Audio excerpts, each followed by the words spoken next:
یہودیوں کی کتاب تورات میں لکھا ہوا تھا کہ جب آخری نبی آنے والے ہوں گے تو ان کی پیدائش سے 10 دن پہلے آسمان پر ایک لال ستارہ چمکے گا۔ جب حضور صلی اللہ علیہ وسلم کی پیدائش میں 10 دن باقی تھے تو آسمان پر وہی لال ستارہ نکل آیا۔ اسے دیکھ کر یہودیوں میں کھلبلی مچ گئی۔ ان کے عالم نے سب یہودیوں کو جمع کیا اور کہا، دیکھو آسمان پر لال ستارہ چمک رہا ہے، اس کا مطلب ہے کہ آخری نبی آنے والے ہیں۔ جاؤ اور معلوم کرو اس وقت مدینہ منورہ میں کس کے یہاں لڑکی کی پیدائش میں 10 دن باقی ہیں۔ یہودی مدینے گئے اور معلوم کیا تو بہت سی عورتیں حمل سے تھیں، مگر کسی کا وقت قریب نہیں آیا تھا۔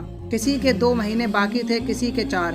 وہ عالم کے پاس لوٹے اور کہا کہ مدینے میں ایسا کوئی بچہ ابھی پیدا ہونے والا نہیں۔ عالم نے جواب دیا، اب مکہ جا کر دیکھو۔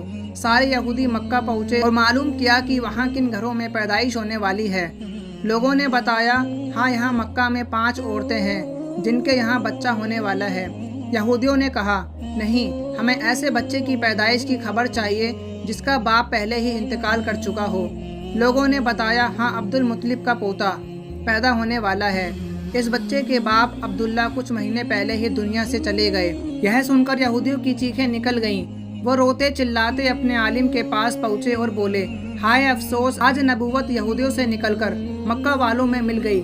وقت یوں ہی گزرتا گیا اور آخر وہ دن آیا جس کا سب کو بے صبری سے انتظار تھا، جس کا انتظار آسمان، زمین، پرندے اور ہر مخلوق کر رہی تھی۔ اور پھر وہ گھڑی آئی، آج اس بچے کی پیدائش ہوئی جس کی وجہ سے پوری دنیا بنائی گئی۔ اگر وہ نہ ہوتے تو شاید یہ دنیا بھی نہ ہوتی۔ آج اس بچے کی پیدائش ہوئی جس کے لیے چاند 2 ٹکڑوں میں بانٹ دیا گیا۔ آج اس بچے کی پیدائش ہوئی جس کی خاطر سورج کو اپنی جگہ پر روک دیا گیا۔ اللہ نے حکم دیا کہ اے سورج ابھی مت ڈوبنا، کیونکہ میرے حبیب محمد صلی اللہ علیہ وسلم نے عصر کی نماز ادا نہیں کی۔ آج اسی بچے کی پیدائش ہوئی جس کے پاس پوری زندگی میں جبرائیل علیہ السلام 26,000 بار آئے۔ رات گہرا چکی تھی۔ حضرت آمنہ رضی اللہ تعالی عنہ کے پیٹ میں ہلکا سا درد اٹھا۔ انہیں محسوس ہوا کہ شاید آج میرے بچے کی پیدائش ہونے والی ہے۔ انہوں نے حضرت عبد المطلب کو یہ خبر دی۔ حضرت عبد المطلب نے محلے کی دائی حضرت شفا کو بلا کر کہا، آج رات تم آمنہ کے ساتھ ہی رہو، کیونکہ میرے بیٹے عبداللہ کے گھر بچہ پیدا ہونے والا ہے۔ رات دھیرے دھیرے گزرتی گئی، چاند خاموش ہو کر بادلوں میں چھپ گیا۔ حضرت آمنہ فرماتی ہیں، جس رات میرے گھر بچے کی پیدائش ہوئی اس وقت غریبی کا یہ عالم تھا کہ چراغ میں تیل جلانے کے لیے بھی پیسے نہیں تھے۔ یہی وہ غریبی کی رات تھی جس میں ہمارے آقا صلی اللہ علیہ وسلم اس دنیا میں تشریف لائے۔ اس رات حضرت عبد المطلب اور ان کے سارے بیٹے گھر کے باہر بیٹھے رہے۔ وہ سوچتے رہے، اگر عبداللہ کی بیوی کے ساتھ کوئی حادثہ ہو گیا تو ہم فوراً علاج کا انتظام کریں گے۔ پوری رات کوئی نہیں سویا۔ رات ڈھلتی جا رہی تھی، چاند خاموش ہو کر ڈوب چکا تھا، ہر طرف اندھیرا ہی اندھیرا، گھر کے اندر بھی اندھیرا، گھر کے باہر بھی اندھیرا۔ سحری کا وقت ہو چکا تھا کہ اچانک حضرت آمنہ کے پیٹ میں تیز درد اٹھا اور وہ سمجھ گئیں کہ اب پیدائش کا وقت آ گیا ہے۔ انہوں نے دائی شفا کو آواز دی، مجھے درد ہو رہا ہے۔ 1 گھنٹہ پیدائش کا وقت گزرا اور پھر صبح ہونے سے کچھ پہلے ہمارے پیارے آقا صلی اللہ علیہ وسلم اس دنیا میں تشریف لائے۔ حضور صلی اللہ علیہ وسلم کی پیدائش پر 3 بڑی عجیب نشانیاں سامنے آئیں، جنہیں دیکھ کر دائی شفا بھی حیران رہ گئی۔ پہلی چیز، جب بچہ پیدا ہوتا ہے تو اس کی ناف ماں کی ناف سے جڑی ہوتی ہے، مگر ہمارے حضور صلی اللہ علیہ وسلم کی ناف ماں کی ناف سے بالکل الگ تھی۔ دوسری چیز، جب بچہ پیدا ہوتا ہے تو اس کے ساتھ بہت گندگی نکلتی ہے، لیکن ہمارے آقا صلی اللہ علیہ وسلم جب پیدا ہوئے تو ان کے ساتھ نجاست کا ایک قطرہ بھی نہیں نکلا۔ تیسری چیز، جب لڑکا پیدا ہوتا ہے تو اس کا ختنہ نہیں ہوا ہوتا، لیکن ہمارے پیارے آقا صلی اللہ علیہ وسلم کا ختنہ ماں کے پیٹ کے اندر سے ہی ہو چکا تھا، دنیا میں آپ کا ختنہ نہیں کیا گیا۔